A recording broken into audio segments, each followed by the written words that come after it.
So, Sonic Adventure is my favorite Sonic game in the whole series. I love this game to death, and in this video, I'm going to be breaking down why I feel this way, going over stuff like the level design and how the spin dash ties greatly to the level design, and I'm going to be breaking down everything. So if you do enjoy this video, be sure to like and subscribe and ring the bell.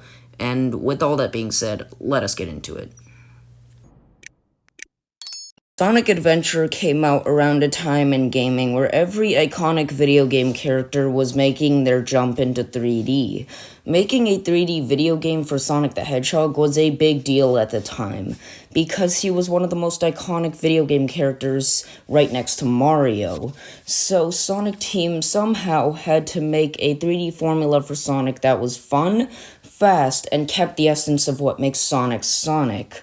So naturally, as you can imagine, this can be pretty daunting for a team of developers. They had an entire world watching to see what they were going to do. So Sonic Team did what anyone with a brain would think to do. They were going to replicate the classic Sonic games, except now in 3D. So naturally, they had a pretty big change in plans. Except now, it's no longer just classic Sonic in 3D, it was its own very own beast, modern Sonic. In the classic Sonic games, you would gain speed by the manipulation of gravity and momentum. This idea is still present in Sonic Adventure, except it's not very important, and you won't be focusing on it that much. It's kind of just there for extra taste so that the game feels more natural when playing it. If Sonic Team wished to make it like the classics, they would need to make the levels very large, and I don't think the hardware at the time could handle it. And since the stages are a lot larger with this kind of gameplay style, they would need to put a lot more work into these levels, and I mean a lot more work. So, when Sonic Team was making Sonic Adventure, they took a very interesting turn with the manipulation of gravity. Instead of making the manipulation of gravity tied to Sonic's running down slopes, it's now tied to Sonic's spin dash. The spin dash in this game is the sole reason why the level design is so good. If you haven't been utilizing the spin dash in this game, you are not playing Sonic Adventure correctly. This game is meant to be played with you relying on that spin dash. The spin dash is your best friend.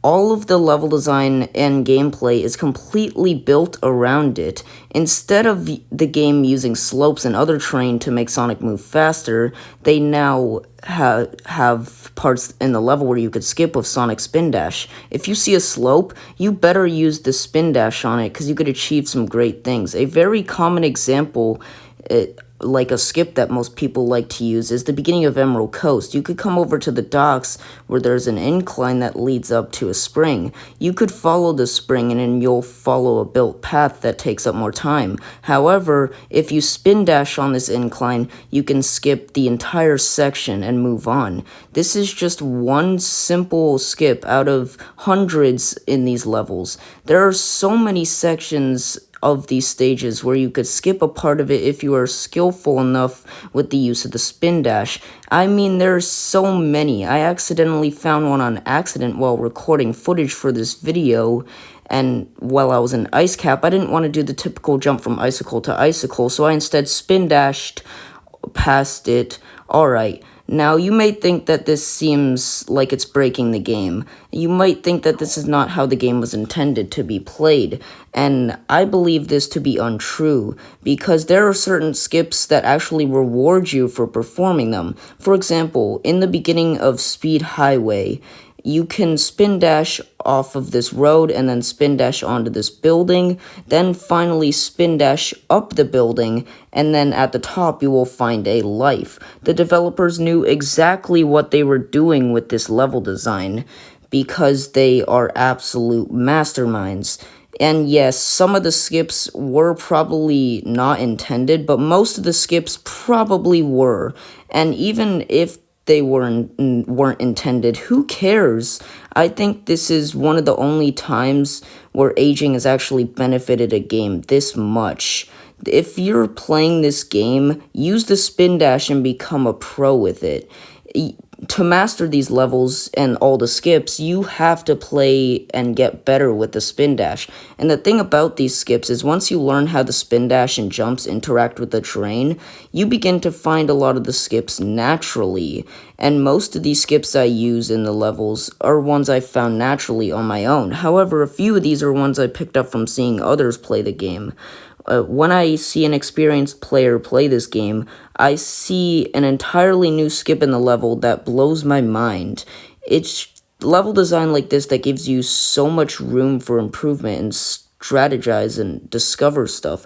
You can get so many hours of enjoyment out of this using the spin dash with the manipulation of gravity. However, this level design isn't only good because of the spin dash and Sonic's abilities.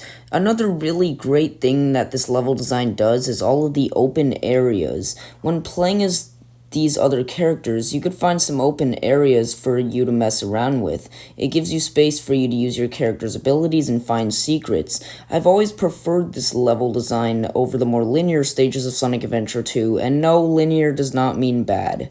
But the more open stages that Sonic Adventure has to offer has a lot of value to be had, and honestly I don't really blame them for putting multiple playable characters in these levels, because they are designed very well and are open enough to support the characters to their fullest potential, and the openness of these levels are still very eventful. There isn't much empty space where nothing is happening, which I really appreciate.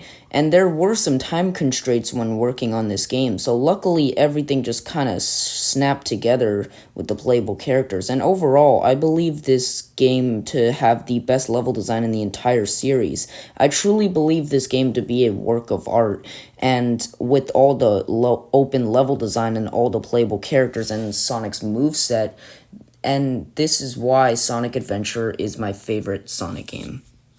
And in conclusion, this is why Sonic Adventure is my favorite Sonic game ever created.